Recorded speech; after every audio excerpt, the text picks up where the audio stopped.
नमस्कार प्यारे साथियों, आपका स्वागत है आपके अपने YouTube चैनल टीचिंग टॉट में। फ्रेंड्स, जैसा कि आप देख पा रहे हैं कि उत्तर प्रदेश पुलिस भर्ती एवं प्रोन्नति बोर्ड के द्वारा जो उत्तर प्रदेश पुलिस में उपनिरीक्षक में गोपनीय और सहायक उपनिरीक्षक की लिपिक एवं सहायक उपनिरीक्षक में लेखा के पदों पर भर्ती को रिलीज़ किया गया है, यानी नोटिफिकेशन उसका दिया गया है। आप देख पा रहे हैं कि तकरीबन पिछले 10 दिनों से ये कितनी लंबी प्रोसेस में है, यानी कितनी जल्दी प्रोसेस में है, लंबी नहीं, कितनी जल्दी इनका वर्क ये हो रहा है। जो काफ़ी समय से उत्तर प्रदेश कांस्टेबल भर्ती जो 2019 में हुई थी, उसके बाद तकरीबन चौथे साल में ये भर्ती को रिलीज़ किया गया है और बहुत ही जल्द ही ये वर्क आपका हो रहा है। बाकी बात तो हम लोग बाद में करते हैं, आगे उसके बाद में बात करते हैं। पहले जो मैं आपको जिसके लिए आया हूँ वो बता दूँ कि उत्तर प्रदेश पुलिस भर्ती जो एवं प्रोन्नति बोर्ड के द्वारा जो आपकी उत्तर प्रदेश पुलिस उपनिरीक्षक जो गोपनीय, पुलिस सहायक उपनिरीक्षक लिपिक एवं पुलिस सहायक उपनिरीक्षक लेखा के पदों पर जो भर्तियां निकाली गई हैं उसके बारे में हम लोग बात करते हैं। जैसे कि जो समूह की गोपनीय वाली भर्ती हैं आपकी ये वाली, इसमें 268 वैकेंसीज़ हैं, पद हैं। सहायक उपनिरीक्षक में जो लिपिक जिनको ASI बोलते हैं आप लोग, उसमें 449 हैं और पुलिस सहायक उपनिरीक्षक जो के लेखा के जो हैं उसमें 204 वैकेंसीज़ हैं। यानी टोटल जो वैकेंसीज़ हैं, नंबर ऑफ़ वैकेंसीज़, वो आपकी 921 वैकेंसीज़ हैं। आप देख सकते हैं कि कितनी जल्दी ये वर्क हो रहा है। अभी 23 तारीख को उत्तर प्रदेश कांस्टेबल को नोटिफिकेशन बताया गया, रिलीजिंग डेट बताई गई और उसके बाद उन्होंने बताया कि 27 तारीख से ऑनलाइन होना स्टार्ट हो जाएंगे। उसके बाद उससे पहले ये भी बताया था कि 13,000 भर्तियाँ गर्ल्स की निकल रही हैं, 10,000 PSC की निकल रही हैं। यानी काफ़ी अब उठ खड़ी हुई है ये गवर्नमेंट। ओके फ्रेंड्स, और हम लोग देखते हैं इसमें क्या क्या जो एलिजिबिलिटी है इसकी जो मांगी गई है, कितनी वैकेंसी किस में है।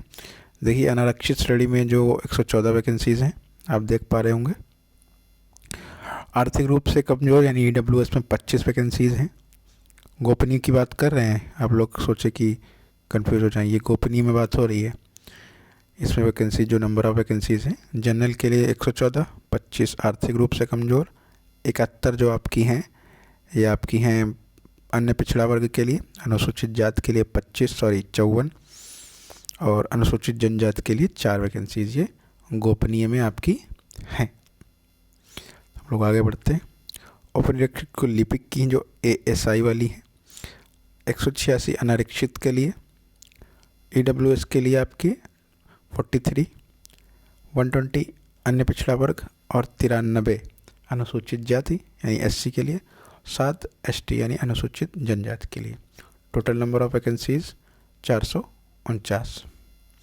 जो लेखा वाली हैं सहायक उपनिरीक्षक की, इसमें आप देख सकते हैं जनरल के लिए 88, EWS के लिए 19, अन्य पिछड़ा वर्ग के लिए 53, अनुसूचित जाति के लिए 42 और अनुसूचित जनजाति के लिए 2 वैकेंसीज़ हैं। Total number of vacancies 204। Okay friends, अब आप देख सकते हैं इसमें लिखा है कि महिला और पुरुष दोनों पात्र होंगे, उसकी तो बात की बात है। अब ये सबसे इम्पोर्टेंट जो ये आपकी है, ऑनलाइन आवेदन जो आपका स्टार्ट होगा वो 7/1/2024 तक होगा। शुल्क समायोजन और ऑनलाइन आवेदन शुल्क जमा करने की अंतिम तिथि जो होगी, यानी कि फॉर्म भरने की जो लास्ट डेट होगी, वो आपकी 28 होगी और जो शुल्क समायोजन एवं आवेदन में संशोधन वो 30 तारीख, यानी आप फ़ी सबमिट कर सकते हैं 30 तारीख तक। रजिस्ट्रेशन आपको 28 तक ख़त्म कर देना है पूरा कंप्लीट। सिर्फ फ़ी जो होगी वो आपकी 30 तारीख तक रह जाएगी। आपको रजिस्ट्रेशन 28 को ही कर देना है। मैं तो कहता हूँ पहले ही कर दीजिए, क्योंकि साइट बहुत ही दिक्कत करती है। आवेदन शुल्क आपका 400 रुपये होगा। आहर्ताएँ जैसे कि मैंने कांस्टेबल वाले में बताया है, अगर जो आपको आहर्ताएँ देखनी तो सेम आहर्ताएँ वही हैं, इसमें कोई आहर्ता वो नहीं है, बस कुछ आहर्ताएँ जो होंगी वो मैं आपको बता रहा हूँ। शैक्षिक अर्हता में आप ये देख सकते हैं, जैसे कि जो आपकी गोपनीय पदों पर भर्ती आई है, ये वाली गोपनीय पदों वाली, इसमें हम देखिए कि भारत में विधि द्वारा स्थापित विश्वविद्यालय स्नातक होना चाहिए और कम से कम 25 शब्द प्रति मिनट की गति से हिंदी की टंकड़ यानी कि टाइपिंग होनी चाहिए और 30 की इंग्लिश। पूरा पढ़ने की जरूरत नहीं है आपको। हिंदी की 25 प्रति मिनट, 25 शब्द प्रति मिनट और इंग्लिश की 30 वर्ड प्रति मिनट होनी चाहिए। और इसमें जो गोपनीय वाली हैं ये, इसमें देखिए जो अशुलिपि श्रुति जो होता है, ये श्रुति लेख, ये देखिए ये लिपिक वाली हैं, वो वाली हैं स्टेनोग्राफर की जो वैकेंसीज आती हैं ASI वाली, उसमें आप देख सकते हैं कि जो 80 वर्ड पर मिनट की जो अशुलिपि होनी चाहिए। अशुलिपि के मतलब जो आपका ये अशुलिपि 80 वर्ड पर मिनट, 80 वर्ड प्रति मिनट की गति से हिंदी अशुलिपि यानी जो स्टेनोग्राफी होती है, स्टेनो जिसको बोलते हैं, जिसमें कुछ वर्ड्स बनते हैं, स्पेशल होता है। इसके लिए कम से कम आपको 1 साल की मेहनत करनी होती है। तो जो लोग ये देख रहे होंगे तो सोच रहे होंगे कि हाँ अगर जो हमको टाइपिंग आती है तो मैं सिर्फ डाल सकता हूँ, नहीं। ये हिंदी अशुलिपि एक कोर्स होता है जिसको आपको तकरीबन कम से कम पूरा करने में 8 से 10 महीने लगते हैं, तकरीबन 1 साल लग जाता है। ओके फ्रेंड्स, तो ये हुआ आपका, इतना हुआ।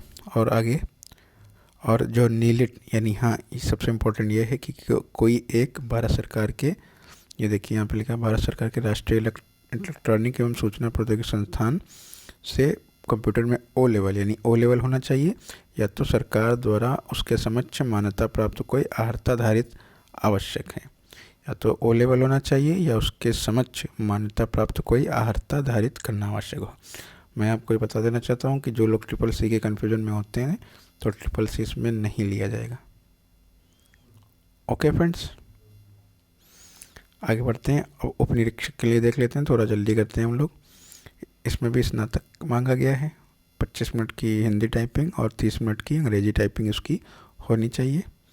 और इसमें O लेवल, वही O लेवल मांगा गया है इसमें भी, और उसके समक्ष कोई अर्हता होनी चाहिए।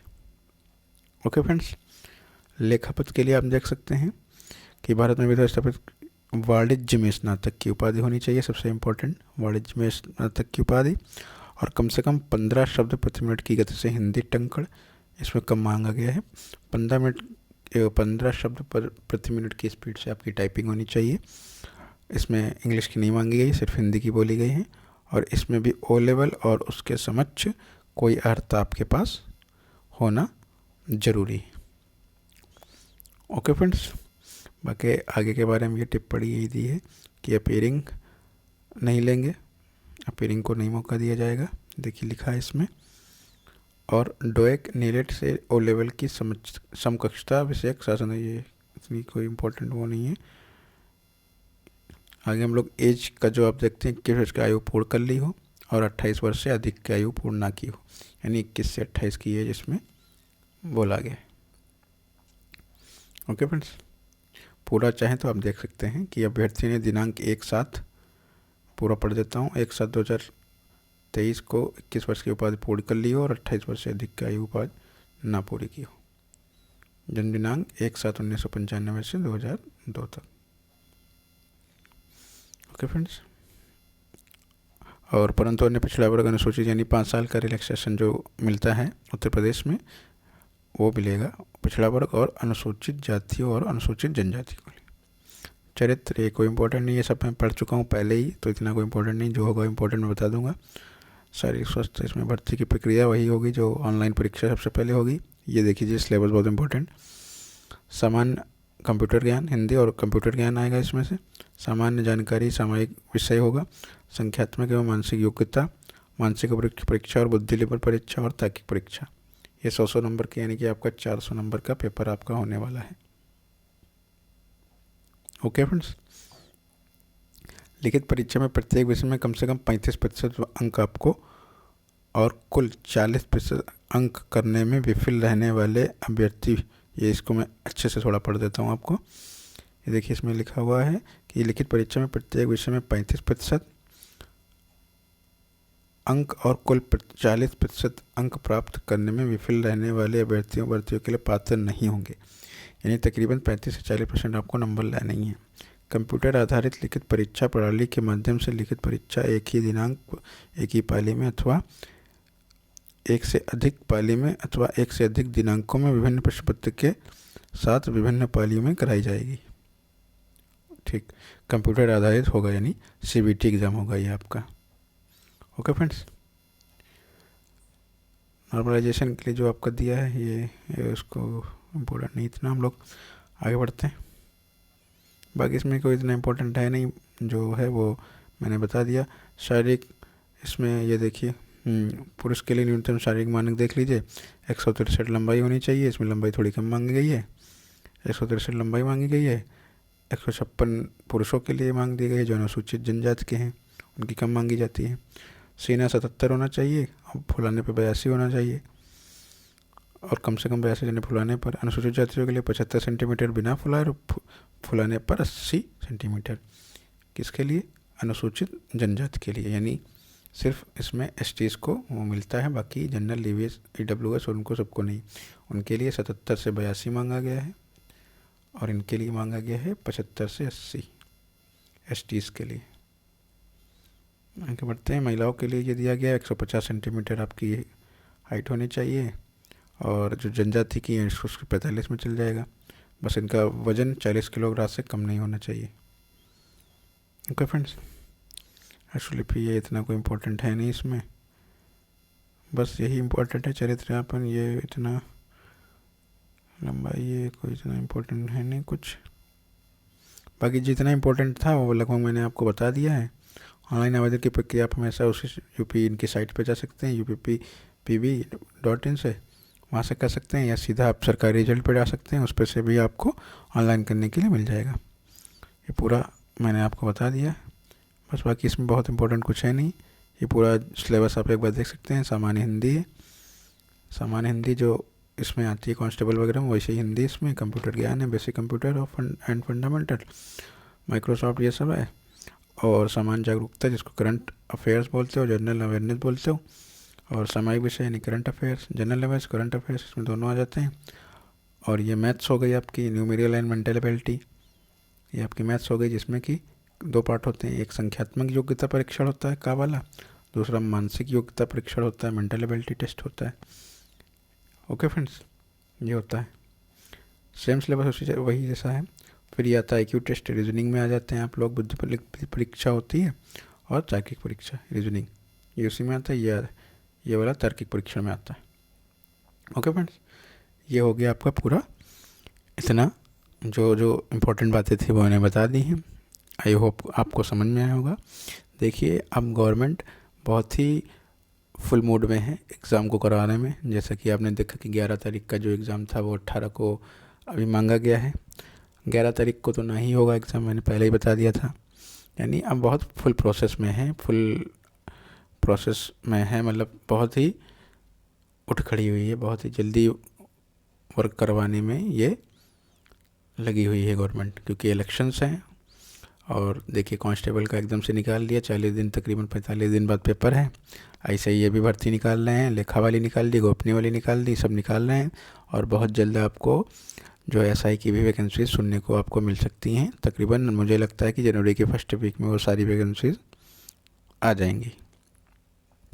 ओके फ्रेंड्स, तो आई होप आपको ये वीडियो पसंद आया है। तो प्लीज़ इसको लाइक करें, शेयर करें और सब्सक्राइब करें। ओके फ्रेंड्स, जैसे ही कोई न्यू न्यूज़ मिलती है मैं आपके समक्ष उपस्थित होता हूँ। तब तक के लिए नमस्कार, जय हिंद।